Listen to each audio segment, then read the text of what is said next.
다윗은 그 하나님이 그 지으신 모든 세계를 노래를 하면서 그 찬양합니다. 그저 보는 하늘이 아니고요. 그저 보는 땅이 아닙니다. 이를 지으신 이가 있음을 깨닫고 이에 대해서 찬양을 하고 있어요. 주님의 높고 위대하심을 내 영혼이 찬양하네. 내 영혼이 찬양하네. 그러니까 영혼 깊숙한 곳에서 그 감사의 찬양이 흘러나옵니다. 우리가 이 찬송가를 오늘 우리가 불렀듯이 19편은 다윗이 하나님이 창조하신 세상을 찬양한 다윗의 찬송가다라고 할 수 있겠습니다. 1절에 하늘이 하나님의 영광을 선포하고 궁창이 그의 손으로 하신 일을 나타내는도다. 이 궁창이 존재하는 것은 하나님이 그 하신 일을 나타내는도다 라고 지금 전하고 있는 것이죠. 그래서 우리가 이 자연 만물을 보면서 화폭 하나의 여러분 그 화폭의 그 그림이라고 생각을 해보시라 라고 말씀을 드린 적이 있었죠. 그 주일 설교 중에서 모든 것들이 어떻습니까? 그냥 생겨난 것이 없지 않잖아요. 그러면 당연히 이 자연 만물도 누군가 그린 그 화가, 작가가 있지 않겠는가? 우리는 이 자연 만물을 보면서 누구를 추측하게 됩니까? 이 세상의 그림을 그리신 하나님을 우리가 깨닫게 된단 말이죠. 이처럼 다윗은 이에 대해서 전하고 있는 거죠. 그의 손으로 하신 일을 나타내는도다. 날은 날에게 말하고 밤은 밤에게 지식을 전하니 언어도 없고 말씀도 없으며 들리는 소리도 없으나 그의 소리가 온 땅에 통하고 그의 말씀이 세상 끝까지 이르도다. 하나님의 해를 위하여 하늘에 장막을 베푸셨도다. 아주 감수성이 풍부하죠. 이 다윗이. 정신없이 여러분 바쁘게 살면은 하늘을 한 번도 보지 않습니다. 하늘을 그날 한 번도 보지 않고요. 그냥 그러고 그날 하루를 이렇게 지내게 됩니다.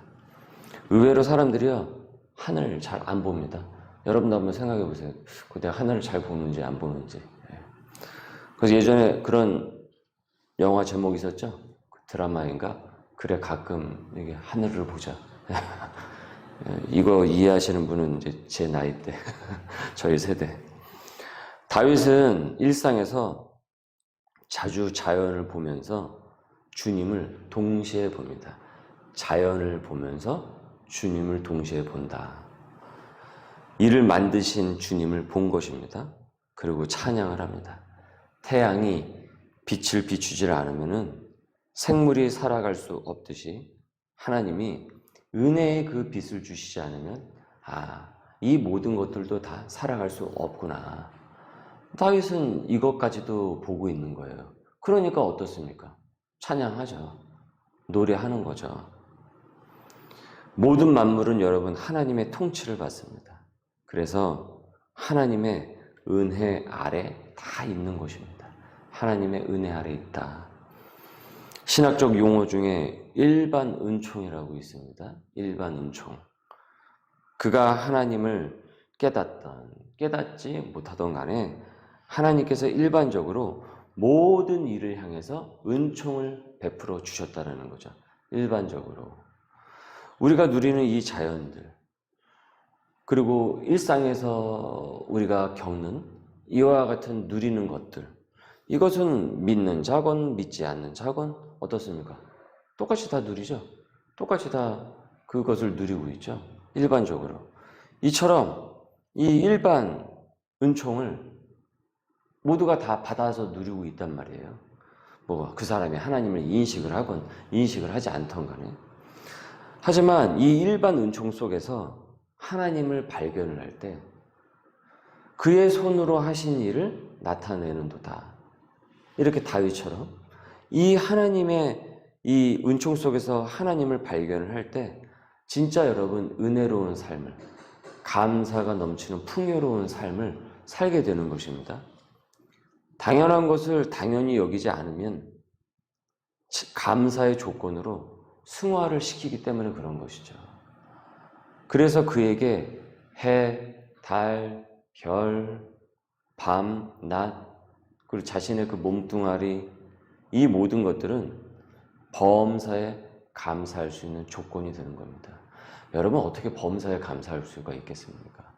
범사에 감사를 하라고 그랬잖아요. 우리 어제 말씀에서도 보듯이 범사에. 그게 어떻게 가능하겠냐고요. 이 인식을 갖고 있어야지 그게 가능한 거예요. 그것이 없으면 무디면은 감사하지 못해요. 왜냐하면 그냥 당연한 거죠. 그냥 당연하게 누리는 것이라고 생각을 하죠. 그 은총이라고 생각을 하지 않고. 그래서 어제 말씀에서 범사에 감사하라고 그랬죠. 이는 너희를 향하신 하나님의 뜻이니라. 하나님의 뜻이니라. 다윗은 누구는 알아차리고 누구는 무심코 지나갈 듯한 이 자연 속에서, 햇빛 속에서, 낮과 밤이는 그 주기 속에서도 하나님의 은혜를 얻었습니까? 만끽을 한다라는 거예요. 그러니까 찬양하죠. 그의 손으로 지으신 것을 나타내는구나. 5절에 해는 그의 신방에서 나오는 신랑과 같고 그의 길을 달리는 기뻐하는 장사 같아서 하늘 이 끝에서 나와서 하늘 저 끝까지 운행하며 그의 열기에서 피할 자가 없도다. 그래서 여러분, 다윗은 왕이었지만은 시인이라고 하는 이유가 바로 여기에 있는 것입니다. 다윗은 시인이었어요. 시인. 아주 하나님의 은혜를, 노래를 아주 기가 막히게 하는 시인이었다라는 거죠. 그의 감성이 풍부하니까 근심거리, 또 수많은 업무, 헤쳐나갈 또 일들, 뭐 다윗도 얼마나 할 일이 많았겠습니까? 그 바쁜 그 일상 가운데서도 하나님을 즐거워하고 하나님께 감사하는 그 기쁨을 놓치지 않은 것입니다. 여러분, 우리도 이럴 수 있어야 됩니다. 그래서 예수 믿는 사람들은요, 하나님 믿는 사람들은 시인이 되셔야 됩니다. 시인이 되셔야 돼요.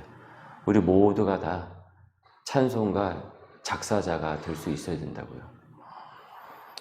여러분은 내 주위의 환경과 자연을 보면서 하나님의 은혜를 만끽하고 있습니까?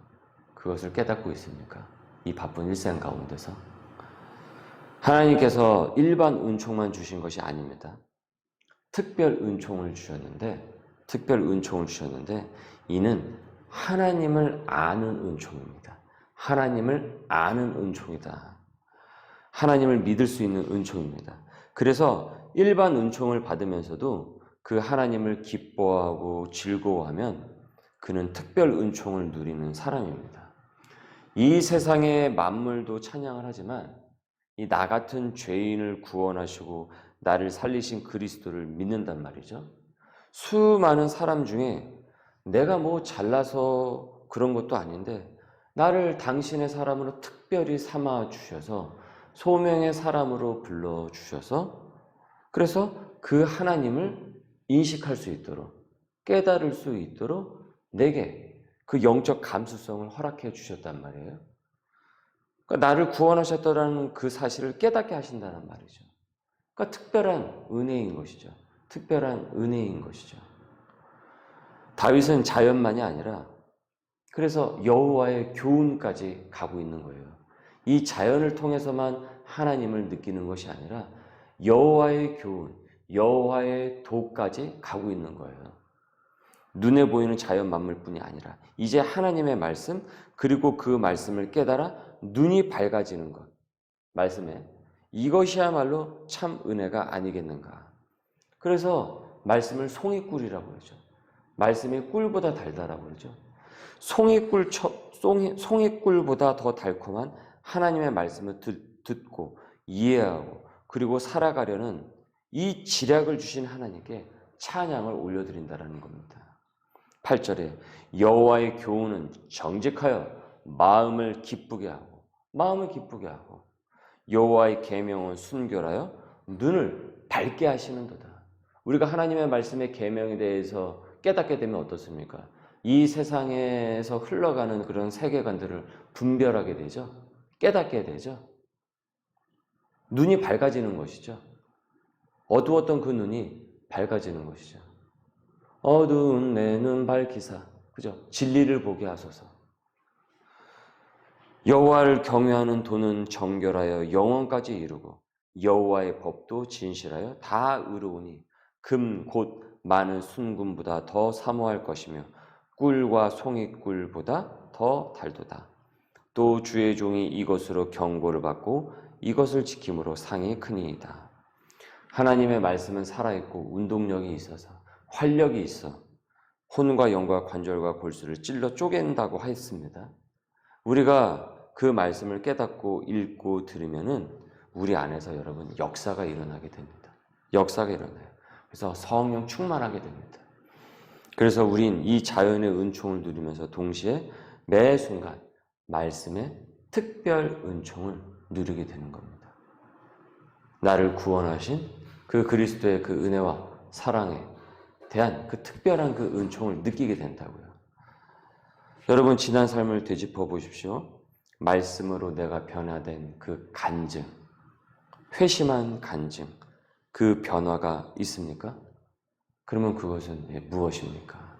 그것을 여러분 오늘 말씀을 큐티를 하면서 곰곰이 상고해 보십시오. 다윗은 하나님께 받은 은총을 찬양하면서 또 자기의 허물을 보고 있어요. 이런 허물이 많은 이에게 이런 큰 은혜를 주셨다. 나 같은 죄인을 살리셨다. 나 같은 죄인을 구원을 하셨다. 나를 인도하신다. 섭리하신다. 12절에 자기 허물을 능히 깨달을 자 누구리요. 나를 숨은 허물에서 벗어나게 하소서. 또 주의 종에게 고의로 죄를 짓지 말게 하사 그 죄가 나를 주장하지 못하게 하소서. 죄가 나를 주장하지 못하도록 해달라. 그리하면 내가 정직하여 큰 죄가에서 벗어나겠나이다. 사실 내 죄를 깨닫는 것은 여러분 매우 어렵습니다. 일단 인정을 안 합니다. 사람은 죄를 지어놓고서 인정을 하지 않습니다. 조그만 실수 하나 저질러 놓고도 그거 인정을 안 하려고 한단 말이죠. 그래서 그것도 인정하지 않으려고 하는 나인데 큰 허물과 죄를 감추는데 급급하지 그걸 깨닫고 속죄하려고 하지 않는단 말이에요. 그럼 여러분 은혜도 없는 거예요. 은혜도 없는 거예요. 그렇지 않습니까? 죄를 속죄를 하지 않는데 그럼 당연히 은혜도 받을 수 없는 거죠. 왜요? 그 속죄가 풀어지는 그 은혜를 그것을 받지를 못하는 거니까. 그래서 사도 바울이 그 역설적으로 그 얘기를 하잖아요. 죄가 많은 곳에 은혜가 더한다. 죄가 많은 곳에 은혜가 더한다. 라고 하지 않습니까? 죄가 있는 곳에 자복을 하게 될 때 그 죄를 사해 주시는 예수 그리스도의 그 은혜가 있게 되는 것입니다. 이 은총을 누리기 위해서는 거룩한 하나님 앞에 그 거울에 하나님이라는 그 거울 앞에 나를 직면을 해야 되는 거예요. 나의 죄악을 깨닫는 것이 죽기보다 싫더라도 이를 주 앞에 갖고 나아갈 때 그 앞에 직면을 하게 될 때 그 죄의 사함을 얻고 새 출발을 할 수 있는 은총을 누리게 되는 것입니다. 그래서 다윗이 이렇게 얘기하듯이 그 죄가 나를 주장하지 못하도록 그 죄가 나를 주장하지 못하게 하소서. 그리하면 내가 정직하여 큰 죄가에서 벗어나게 나이다. 다윗은 이런 마음을 간절히 담아서 하나님께 나아갑니다. 그리고 하나님께서는 그의 상한 심령을 무시하지 않으시는 그 하나님은 그것을 그 다윗을 받아주시면서 그에게 하나는 은혜와 은총을 부어주시고 있는 것이죠. 14절 읽습니다. 다 같이 나의 반석이시요 나의 구속자이신 여호와여 내 입의 말과 마음의 묵상이 주님 앞에 연락되기를 원하나이다. 아멘. 나의 반석이고 나의 구속자이신 여호와, 저와 여러분의 고백이 될 수 있기를 바랍니다. 오늘도 시인 다윗처럼 주신 은총을 감사하게 여기면서 하나님을 즐거이 찬양하는 우리 소명의 백성들 될 수 있기를 주님의 이름으로 소망합니다. 기도하겠습니다. 하나님 감사합니다. 오늘도 우리에게 귀한 하나님의 도를, 여호와의 도를 깨닫게 하여 주심을 감사드립니다.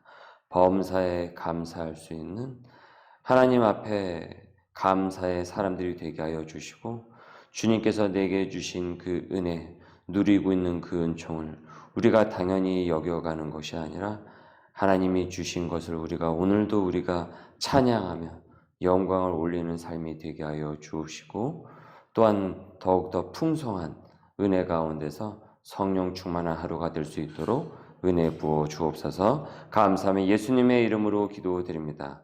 아멘.